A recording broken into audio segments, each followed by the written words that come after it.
How to check iPhone country of origin. To get started, first of all go ahead and open up the Settings application on your phone. Once you're here, go to General as shown.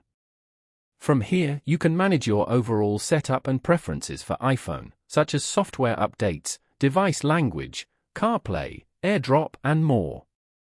Then, tap on About. This section provides details about your device, including the iOS version, model name, model and serial number, and more. As you can see, you can check the model number of your phone from here. Now, go back and open up Safari. Here, type in iPhone model number country code and open the page. You can now scroll down to find the iPhone model number country codes.